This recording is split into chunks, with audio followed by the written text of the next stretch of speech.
கர்த்தருக்கு பிரியமானவர்களே, கர்த்தர் உங்களை அதிகமாக ஆசீர்வதிப்பார். தேவ பிரசன்னம் உங்களை ஆளும். பாருங்க, ஒரு சில விஷயங்கள் வெளியரங்கமா இருக்கும். சில விஷயங்கள் ரகசியமா இருக்கும். இப்ப சில குடும்பங்கள்ல சில விஷயங்கள ரகசியமா பேசுவாங்க சில பேர், பெரியவங்க. ஆபீஸ்ல கான்ஃபிடென்ஷியல் மேட்டர் இருக்கும்.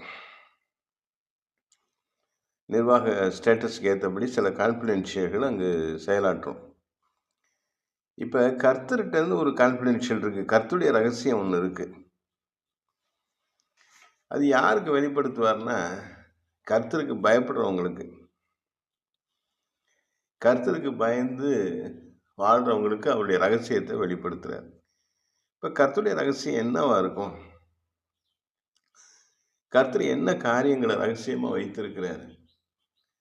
அவரு அவருடைய பெரிய பிரசன்ன மகிமையான அந்த ஸ்தானத்துல என்ன காரியங்கள ரகசியமா வைத்திருக்க முடியும்? அதெல்லாம் கண்டுபிடிக்க முடியுமா? நெறைய வெளிப்பாடுகள நம்ம பெற்றாகணும். நம்மள்ட்ட ஜெபம் பண்ண வரவங்களுக்கு சின்ன சின்ன வெளிப்பாடுகள் சொல்றத விட, கர்த்தரிடத்துல இருக்கிறதான பெரிய ரகசியங்கள கற்று நம்ம ஜனங்களுக்கு போதிக்கிறது பெரிய அருமையான ஊழியம். அது ஆவிக்குரிய வரமும் கூட. தேவனிடத்தில் இருக்கக்கூடிய ரகசியங்களை நாம் பெறுவதற்கு தேவனுக்கு பயந்து நடக்கிறது, கர்த்தருடைய வார்த்தையின்படி வாழ்வது, கர்த்தருடைய வசனத்தின்படி ஊழியம் செய்வது மிக முக்கியமானதாகும். தேவ சமூகத்துல நம்ம காத்திருக்கிற பொழுது, நல்ல பரிசுத்த சிந்தை வந்துருது. கர்த்தருடைய வேத வசனத்தை நல்லா படிக்கும் பொழுது, அதை கீப் அப் பண்றதுக்கான பிராக்டிஸ் நமக்கு வர ஆரம்பிக்குது.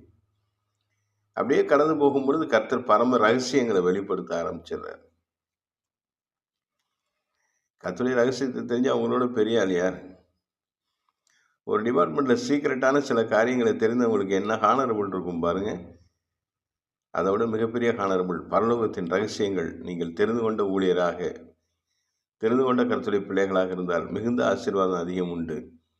கர்த்தருக்கு பயப்படுகிற விதத்தில் கர்த்தருடைய ரகசியம் இருக்கிறது. கர்த்தருடைய ராஜ்யத்தை கட்டுகிற விதத்திலே கர்த்தர் தம்முடைய பலத்தை கட்டளையிடுகிறார். அல்லேலூயா.